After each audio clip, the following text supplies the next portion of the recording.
আসসালামু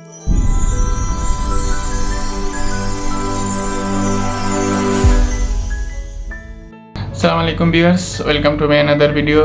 তার আগে আমি ভিডিও দিয়েছি, আবার দিতেছি। আপনার যাদের ফ্যামিলি ভিসা হয়ে গিয়েছে, অনেকে এখনও কমেন্ট করতেছেন ভাই ফ্যামিলি ভিসা হয়ে যাওয়ার পরে কি করতে হবে, কি কাজ করতে হবে।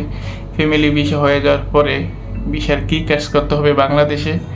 বর্তমানে আপনার ফ্যামিলি ভিসা হয়ে যাওয়ার পরে কোনো কাজ লাগবে না বাংলাদেশে কোনো প্রকার কাজ লাগবে না। শুধুমাত্র যে ভিসাটা আছে আপনার, সেটা বাংলাদেশ এম্বাসি থেকে অ্যাটেস্টেড করে নিলেই হবে।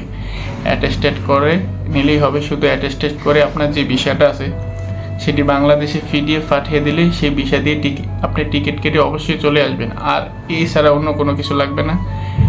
আমার ওয়াইফ এসেছে গত 18 তারিখে, আমি নিজে সেখান থেকে বলতেছি, মানে ওইখানে আপনার কোনো এক্সট্রা কোনো কিছু লাগবে না। শুধুমাত্র যে ভিসা সেটি বাংলাদেশ এম্বাসি থেকে অ্যাটেস্টেড করে নেবেন।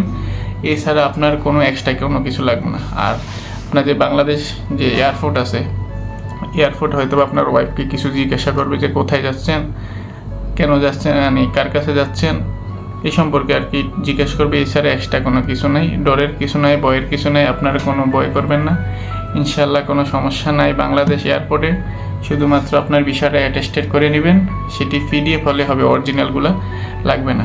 ওকে ভিউয়ার্স, এটার জন্য অনেক কমেন্ট করতেছেন। আর 2 বছরের ভিসা অনেকেই কমেন্ট করতেছেন ভাই আমাদের ভিসা হচ্ছে না 2 বছরের। আমি আগের ভিডিওতে দিয়েছি যে কারা ভিসা পাবেন আর কারা পাবেন না, সেই সম্পর্কে অবশ্যই দেখে নেবেন। ওকে ভিউয়ার্স, আর আপনারা যদি কেউ ভিসা অ্যাটেস্টেড করতে চান অবশ্যই আমার সাথে কন্ট্যাক্ট করবেন, এবং কি স্ক্রিনে আমার নাম্বার দেওয়া থাকবে, হোয়াটসঅ্যাপ করতে পারেন, ইনশাআল্লাহ আমি করে দিব। 1 থেকে 2 দিনের ভিতরেই হয়ে যাবে ভিসা অ্যাটেস্টেড। ওকে ভিউয়ার্স, এবং এছাড়া আর কিছু জানতে চাইলে অবশ্যই কমেন্ট করেন, এবং হোয়াটসঅ্যাপ নাম্বার দেওয়া থাকবে, সেখানে কন্ট্যাক্ট করেন। ওকে ভিউয়ার্স, গুড বাই, আল্লাহ হাফেজ। Please subscribe my YouTube channel এবং ভিডিওটি শেয়ার করে দেন যাতে সবাই উপকৃত হয়। ওকে, গুড বাই, আল্লাহ হাফেজ।